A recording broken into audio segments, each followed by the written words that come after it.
Hello students, this is Asha Verma, lecturer Computer Science and Engineering from Government Polytechnic College, Jhunjhunu. आज हम second year electrical के विषय EE 208 में से unit 9 storage classes और उसके टाइप्स के बारे में पढ़ते हैं। चलिए शुरू करते हैं। सबसे पहले हम देखते हैं कि स्टोरेज क्लासेस होती क्या हैं। तो जब सी लैंग्वेज में जब भी हम कोई वेरिएबल को डिक्लेयर करते हैं तो सबसे पहले हमें उसका डेटा टाइप बताना होता है। डेटा टाइप बताता है कि वेरिएबल में किस टाइप का डेटा स्टोर किया जाएगा। इसी तरह किसी भी वेरिएबल में और भी बहुत सारी विशेषताएं हैं जो कि उसके साथ जुड़ी हुई होती हैं और ये चीज़ बताती हैं हमें स्टोरेज क्लासेस। तो स्टोरेज क्लासेस किसी भी वेरिएबल या फंक्शन की विशेषताओं के बारे में वर्णन करने के लिए यूज़ की जाती हैं। साथ ही साथ स्टोरेज क्लासेस हमें ये भी बताती हैं कि किसी वेरिएबल को हम कोड के किस भाग से एक्सेस कर सकते हैं। इसका मतलब वेरिएबल कहाँ तक विजिबल होगा और उसका स्कोप कहाँ तक होगा, ये भी हमें स्टोरेज क्लासेस के द्वारा ही पता चलता है। स्टोरेज क्लासेस को हमें वेरिएबल को डिक्लेयर करते समय डेटा टाइप से पहले लिखना होता है।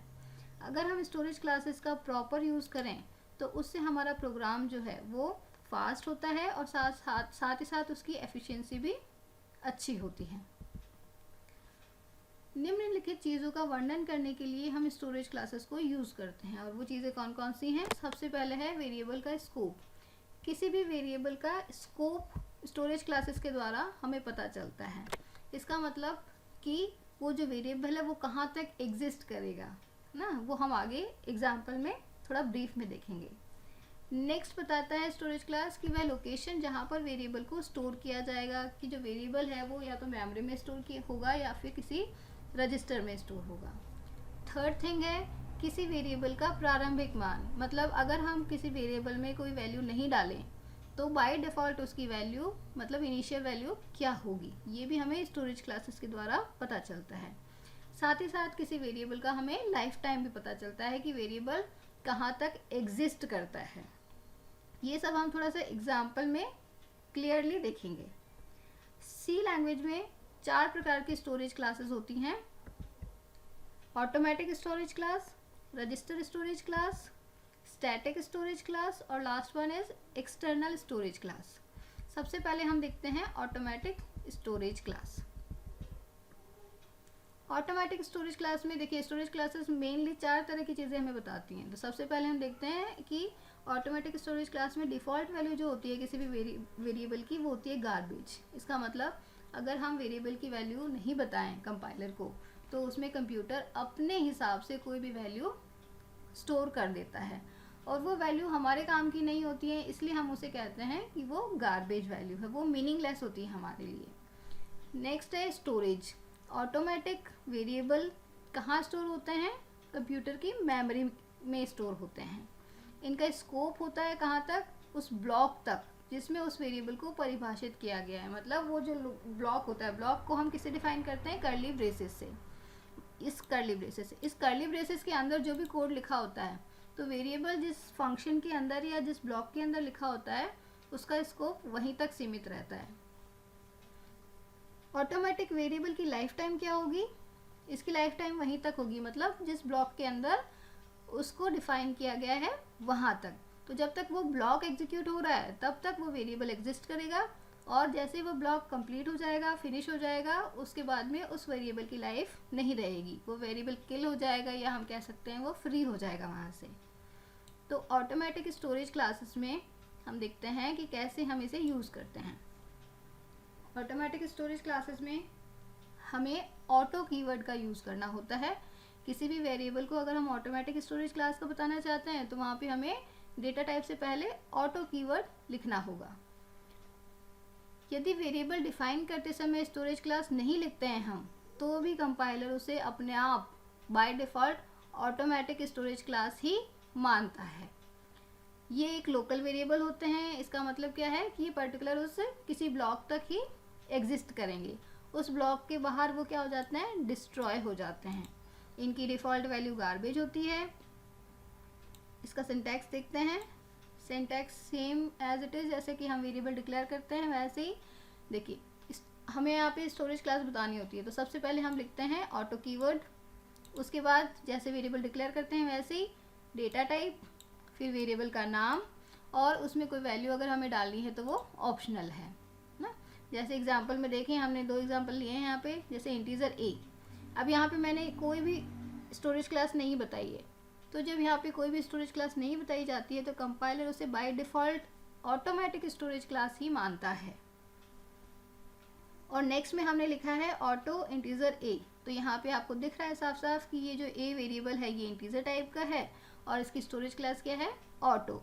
ये लेकिन ये दोनों ही क्या है, सेम है। यहाँ पे हमने लिख दिया है और यहाँ पे हमने नहीं लिखा है, तो अगर लिखें चाहे नहीं लिखें कंपाइलर उसको by default automatic storage class ही मानेगा। जैसे एग्जांपल देखते हैं, सिंपल सा एक stdio.h हेडर फाइल हमने इंक्लूड कर दी है, मेन फंक्शन यहाँ से शुरू किया है।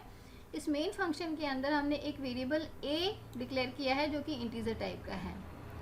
इंटीजर a एक वेरिएबल है a जो है इंटीजर टाइप का। इसी तरह हमने दूसरा वेरिएबल भी डिक्लेयर किया है जिसको कि हमने बता दिया है कि ये ऑटो स्टोरेज क्लास का है और ये साथ ही साथ इंटीजर टाइप का है और इसमें हमने एक वैल्यू डाल दी है, दैट इज 5। अब हम क्या करवा रहे हैं, प्रिंटफ फंक्शन से इन दोनों की वैल्यू को प्रिंट करवा रहे हैं, value of a, value of b।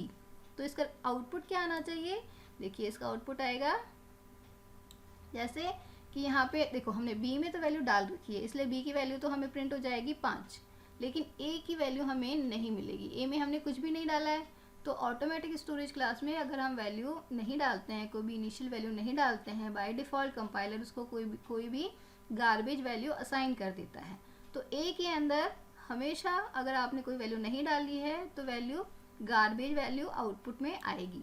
तो यहाँ से आउटपुट देखें तो a की वैल्यू 8 आ रही है, इसका मतलब ये क्या है, कोई भी गार्बेज वैल्यू है, ये कोई भी वैल्यू हो सकती है जो कि कंप्यूटर या कंपाइलर a को असाइन करेगा। और जितनी बार आप प्रोग्राम को रन करेंगे उतनी बार ये वैल्यू चेंज होगी, क्योंकि गार्बेज वैल्यू फिक्स नहीं होती है।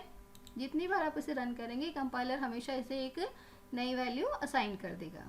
तो इसमें हमने देखा कि वेरिएबल में अगर आप ऑटो लिखें चाहे नहीं लिखें वो उसे ऑटोमेटिक स्टोरेज क्लास की तरह ही ट्रीट करेगा। अगर आपने उसमें वैल्यू डाली है तब तो कोई दिक्कत नहीं है, लेकिन अगर वैल्यू नहीं डाली है तो कंपाइलर उसमें ऑटोमेटिकली क्या कर देगा, गार्बेज वैल्यू असाइन कर देगा। जैसे कि नेक्स्ट एग्जांपल ले लेते हैं, एक और 2 हेडर फाइल इंक्लूड करी हैं। यहाँ से मेन फंक्शन स्टार्ट है, प्रोग्राम का एग्जीक्यूशन हमारा मेन फंक्शन से शुरू होता है। यहाँ पर हमने एक वेरिएबल डिक्लेयर किया है a जिसमें की वैल्यू है 5 और इसी में हमने एक ब्लॉक बनाया है। देखिए एक और ब्लॉक बनाया है, ब्लॉक को हम डिफाइन करते हैं कर्ली ब्रेसेस से, जिसे आप मजला कोष्ठक कहते हैं, ये ब्लॉक होता है। इस ब्लॉक के अंदर हमने a को फिर से डिफाइन किया है, इंटीजर टाइप का है और इसमें वैल्यू डाली है 10 और इसको प्रिंट करवा लिया है a को। इसी तरह इस ब्लॉक को यहाँ बंद कर दिया है और वापस से हमने प्रिंट करवाया है a को। अगर इससे हम देखें तो इसका आउटपुट क्या आना चाहिए, सबसे पहले देखिए यहाँ से ऊपर से फंक्शन मेन फंक्शन शुरू हुआ था, प्रोग्राम का एग्जीक्यूशन, a की वैल्यू हमने ऊपर 5 डाल रखी थी। कंपाइलर इस ब्लॉक में आता है कंट्रोल, यहाँ पे आप देखते हैं print of value of a की वैल्यू क्या है 10, तो यहाँ पे सबसे पहले प्रिंट होगा 10 क्योंकि ये इस ब्लॉक में है। तो a की जो लाइफ टाइम है वो कहाँ तक है, इस ब्लॉक तक ही है, यहाँ से लेकर यहाँ तक। इसके बाहर ये a की 10 वैल्यू विजिबल नहीं होगी कंट्रोल को। तो जब यहाँ पे हम ये प्रिंटफ फंक्शन एग्जीक्यूट करेंगे तो यहाँ पे इस फंक्शन में क्या वैल्यू प्रिंट होगी, जो कि हमने ऊपर डिफाइन कर रखी है 5, क्योंकि वो इस ब्लॉक से बाहर की है, इसलिए इसका आउटपुट आएगा a में 10 और नेक्स्ट a में 5। इसी तरह रजिस्टर स्टोरेज क्लासेस हैं हमारी। नेक्स्ट रजिस्टर स्टोरेज क्लासेस में देखते हैं, अगर हम कोई भी वैल्यू इनिशियलाइज नहीं करते हैं वेरिएबल के अंदर तो रजिस्टर स्टोरेज क्लासेस में हमें गार्बेज वैल्यू मिलती है बाय डिफ़ॉल्ट। यहाँ पर देखिए, यहाँ पे सबसे बड़ी बात है कि जो वेरिएबल है वो कहाँ स्टोर किया जाएगा, वो CPU के रजिस्टर में स्टोर किया जाएगा और उस वेरिएबल का स्कोप कहाँ तक होगा, उस ब्लॉक तक होगा जिसमें उस वेरिएबल को डिफाइन किया गया है, मतलब उस लोकल ब्लॉक तक ही वो विजिबल करेगा। उस वेरिएबल की लाइफ टाइम कितनी होगी, जब तक वो ब्लॉक एग्जीक्यूट हो रहा है तब तक वो वेरिएबल वहाँ तक जीवित रहेगा या एग्जिस्ट करेगा। रजिस्टर स्टोरेज क्लासेस में हम किसी भी वेरिएबल को रजिस्टर कीवर्ड के द्वारा डिफाइन करते हैं। अगर आप उसे रजिस्टर स्टोरेज क्लासेस को बताना चाहते हैं तो वेरिएबल से पहले हम वहाँ पर रजिस्टर कीवर्ड यूज़ करेंगे। रजिस्टर स्टोरेज क्लासेस के वेरिएबल का स्कोप लोकल होता है, मतलब उस ब्लॉक तक ही रहेगा जिस ब्लॉक में उस वेरिएबल को डिफाइन किया गया है, और इसी वजह से वो क्या होगा, उसकी विजिबिलिटी भी वहीं तक होगी जिस ब्लॉक में उसको डिफाइन किया गया है। सबसे खास बात यह है कि रजिस्टर स्टोरेज वेरिएबल्स जो होते हैं वो कंप्यूटर के रजिस्टर पर स्टोर होते हैं, लेकिन रजिस्टर क्या होते हैं, लिमिटेड मेमोरी होती है।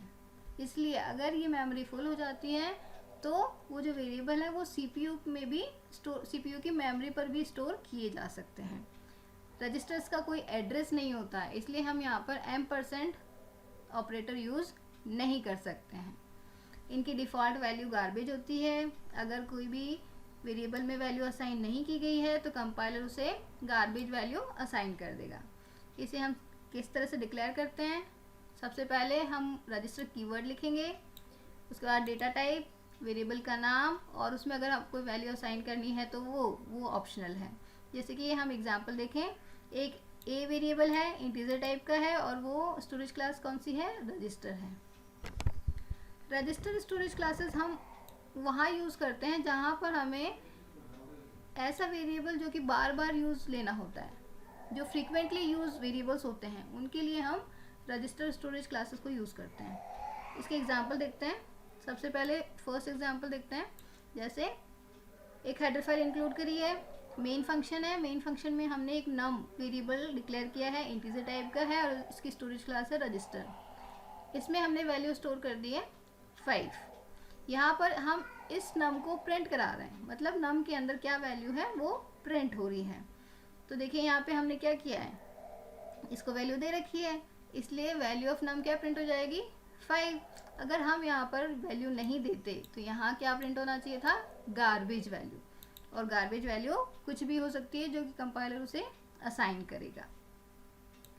Next example, 2 header file include करी है, stdio और conio.h। यहाँ से मेन फंक्शन शुरू है।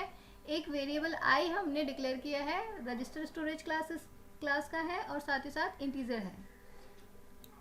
मैंने आपको बताया था अभी कि रजिस्टर स्टोरेज क्लासेस हम कहाँ यूज़ करते हैं, जहाँ पे हमें फ्रीक्वेंटली वेरिएबल को यूज़ करना होता है। मतलब ऐसे वेरिएबल जिसे हम बार बार इटरेटिवली बारंबारता के रूप में यूज़ करते हैं, वहाँ पर हमें रजिस्टर वेरिएबल्स को या रजिस्टर स्टोरेज क्लास को यूज़ करना चाहिए। उससे क्या होता है कि कंट्रोल को बार बार कंप्यूटर की मेमोरी में नहीं जाना पड़ता, उसे वो जो डेटा है वो रजिस्टर में ही मिल जाता है। इससे जो कंप्यूटर की प्रोसेसिंग स्पीड है वो थोड़ी फास्ट हो जाती है। तो ये प्रोग्राम हम पहले भी कर चुके हैं। फॉर लूप हमने लगाया है, इसमें i को हमने डिक्लेयर किया है 1 से, i is less than equal to 10। ये काउंटर वेरिएबल है जो कि 1 से चलेगा और 10 तक, और i को हम इंक्रीमेंट करवाते जा रहे हैं। यहाँ पर हमने i की वैल्यू प्रिंट करवा दी है। तो यहाँ से जो i की वैल्यू है वो प्रिंट होगी 1 से लेकर के 10 तक, तो 1 से लेकर 10 तक की इसकी वैल्यू प्रिंट हो जाएगी। तो मैं आपको ये बताना चाह रही हूँ कि इस प्रोग्राम के अंदर अगर हम यहाँ पे रजिस्टर नहीं लिखेंगे तो क्या होगा, यहाँ पे जो i है ये ऑटोमेटिकली क्या बनेगा, ऑटोमेटिक स्टोरेज क्लास का बनेगा बाय डिफ़ॉल्ट। उस केस में क्या होगा, ये मेमोरी में सेव होगा, और मेमोरी में सेव होगा तो बार बार कंट्रोल को क्या करना पड़ेगा, मेमोरी में जाना पड़ेगा, मेमोरी से इसके डेटा को फैच करना पड़ेगा। तो इस तरह की वर्किंग में प्रोसेसिंग स्पीड थोड़ी स्लो रहेगी। इसको कम करने के लिए हम क्या करते हैं, रजिस्टर स्टोरेज क्लासेस यूज़ करते हैं। तो फ्रीक्वेंट यूज़ होने वाले वेरिएबल्स को हमें किससे डिक्लेयर करना चाहिए, रजिस्टर स्टोरेज क्लास से डिक्लेयर करना चाहिए। नेक्स्ट है static storage class. Static storage class की डिफ़ॉल्ट वैल्यू 0 होती है। इसके पहले की दोनों स्टोरेज क्लास में डिफ़ॉल्ट वैल्यू गार्बेज थी, स्टैटिक में डिफ़ॉल्ट वैल्यू 0 होती है। इसका मतलब अगर हम वेरिएबल में वैल्यू असाइन नहीं करेंगे तो कंपाइलर उसे क्या वैल्यू डालेगा, 0। कंपाइलर उसे 0 वैल्यू असाइन कर देगा। स्टैटिक वेरिएबल्स को कहाँ स्टोर किया जाता है, मेमोरी के अंदर। इनका स्कोप कहाँ तक होता है, उस लोकल ब्लॉक तक होता है जिसमें कि उसको डिफाइन किया गया है, उस वेरिएबल को जिस ब्लॉक के अंदर डिफाइन किया गया है उसका स्कोप उस ब्लॉक तक ही सीमित रहता है। स्टैटिक वेरिएबल्स की लाइफ टाइम क्या होती है? जब तक प्रोग्राम का एग्जीक्यूशन होता रहता है तब तक स्टैटिक वेरिएबल्स एग्जिस्ट करते हैं। ये पर्टिकुलर किसी ब्लॉक तक सीमित नहीं रहते हैं। ये थोड़ी ध्यान देने वाली बात है कि स्टैटिक वेरिएबल्स कब तक एग्जिस्ट करेंगे? जब तक कि प्रोग्राम का एग्जीक्यूशन बंद नहीं हो जाता तब तक। तो स्टैटिक स्टोरेज क्लास में हम कैसे डिक्लेयर करेंगे किसी भी स्टैटिक वेरिएबल को? इसके लिए हम डिक्लेयर करते टाइम डेटा टाइप से पहले लिखेंगे स्टैटिक कीवर्ड।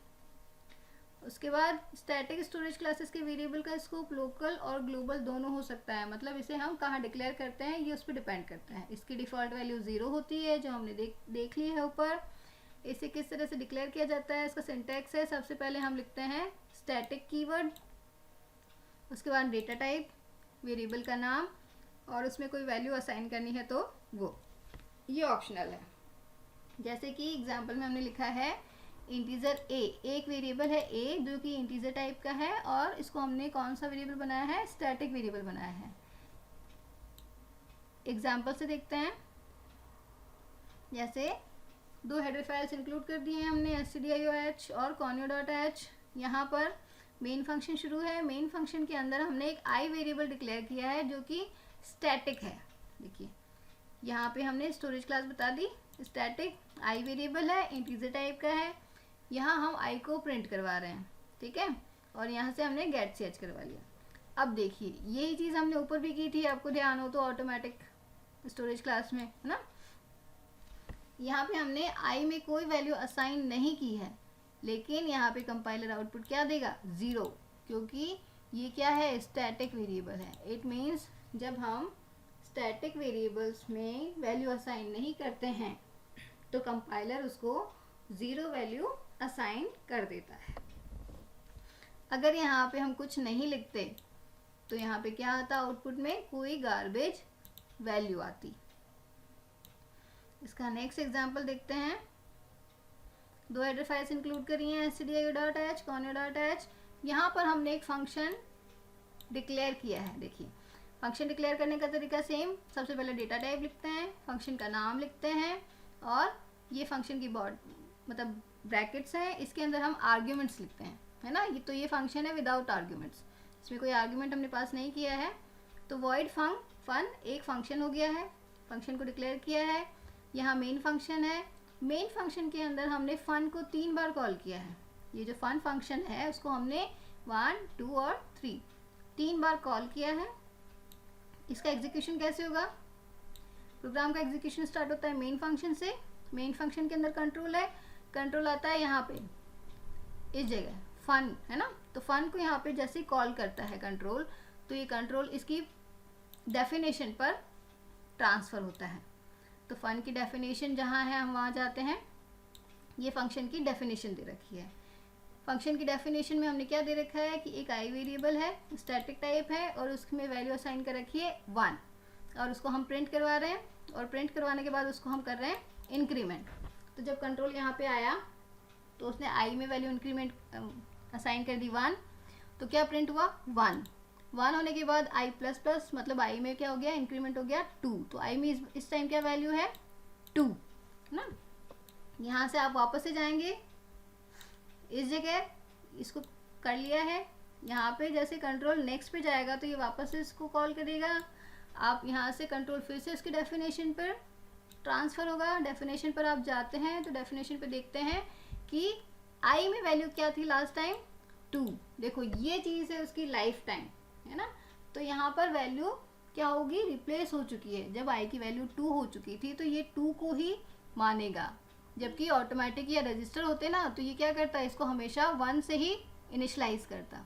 स्टैटिक में सिर्फ और सिर्फ एक बार इनिशलाइज होता है, उसके बाद में वैल्यू बरकरार रहती है जो भी लास्ट टाइम उसमें असाइन हुई थी या स्टोर हुई थी। तो आई की वैल्यू थी 2, तो प्रिंट क्या होगा? 2 प्रिंट होगा 2। इसी तरह यहाँ से कंट्रोल वापस जाएगा, थर्ड टाइम फंक्शन को कॉल करेगा। ये फंक्शन फिर से कॉल हुआ, फंक्शन की बॉडी पे फिर से कंट्रोल ट्रांसफ़र होगा, और यहाँ पे आई की वैल्यू फिर से प्रिंट होगी 3, क्योंकि पिछली बार क्या हुआ था, इंक्रीमेंट हो चुका था, तो आई की वैल्यू 3। यहाँ से कंट्रोल वापस से मेन बॉडी में जाएगा, मेन बॉडी में क्या देखते हो, गेट सी एच, यहाँ से फंक्शन टर्मिनेट होता है और आप बाहर आ जाते हैं। तो इस तरह से हम देखते हैं कि स्टैटिक वेरिएबल का आउटपुट जो आएगा क्या कितना आएगा, 1 2 3। क्यों? क्योंकि स्टैटिक वेरिएबल की लाइफ टाइम कितनी होगी, जब तक वो प्रोग्राम एग्जीक्यूट हो रहा है तब तक।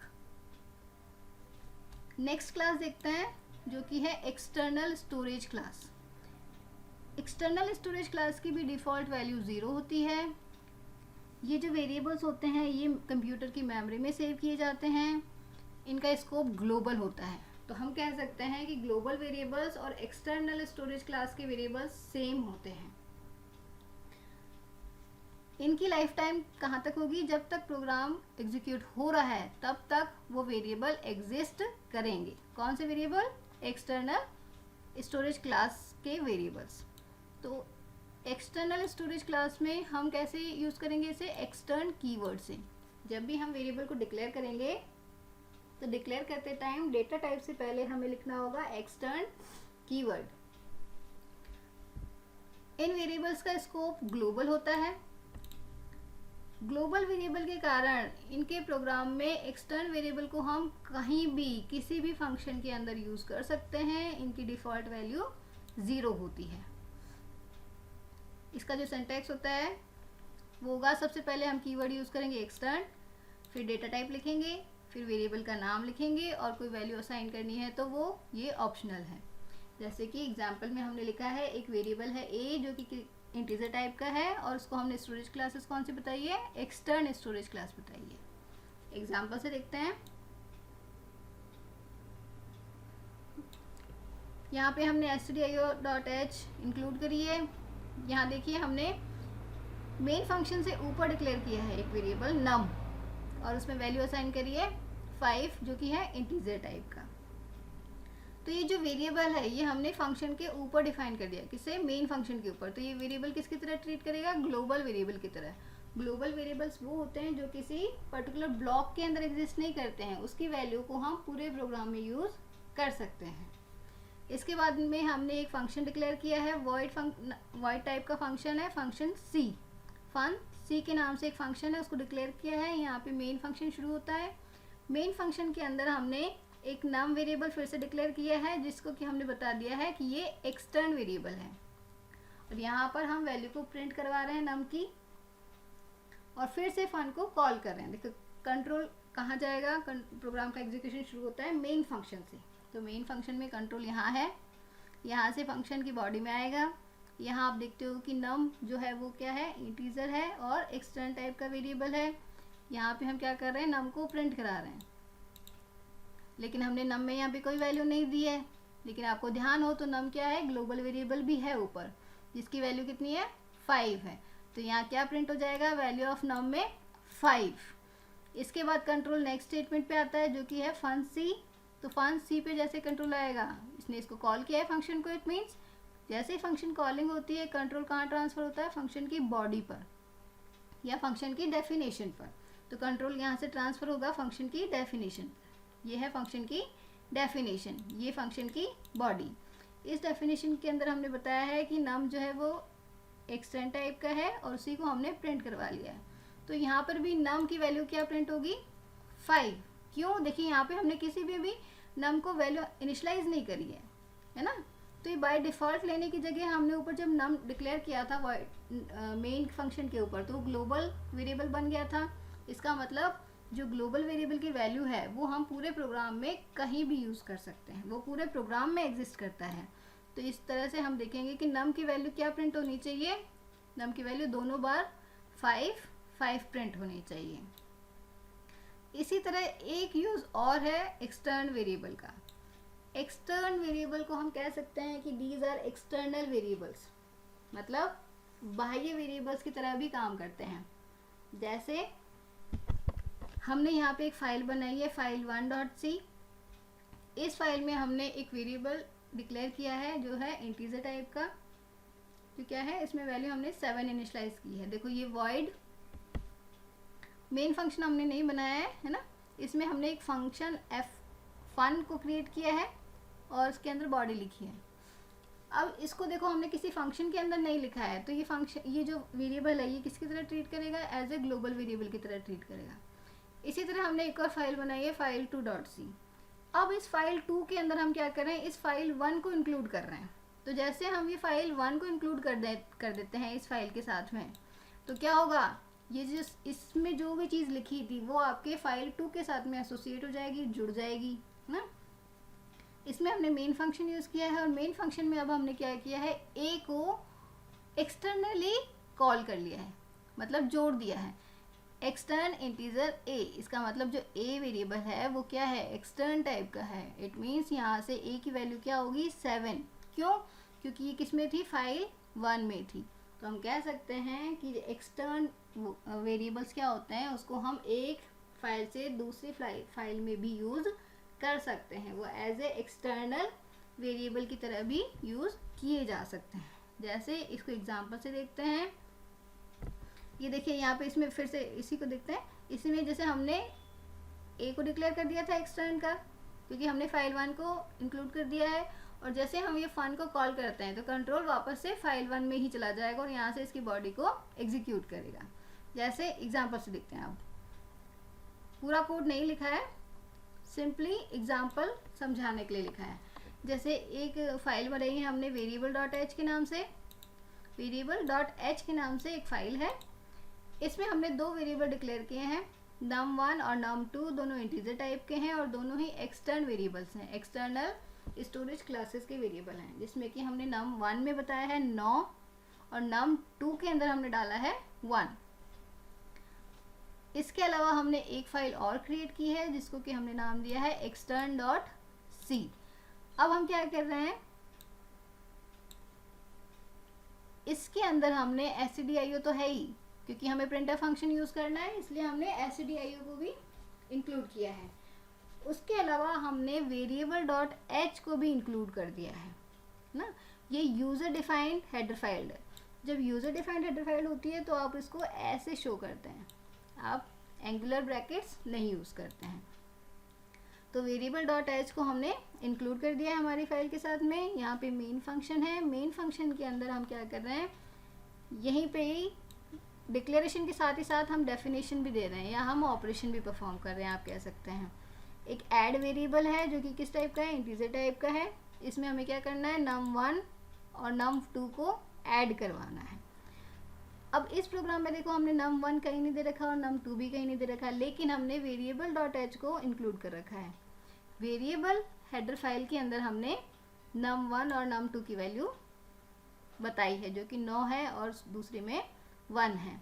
तो यहाँ पे 9 + 1 मतलब 10 जो वैल्यू है वो किस में स्टोर हो जाएगी, ऐड वेरिएबल के अंदर। इसी को हम प्रिंट करवा लेते हैं, printf।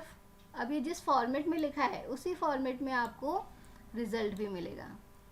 तो पहले %d की जगह मिलेगा आपको num1, दूसरे %d की जगह लिखा होगा num2 और थर्ड %d की जगह लिखा होगा ऐड में जो वैल्यू है वो।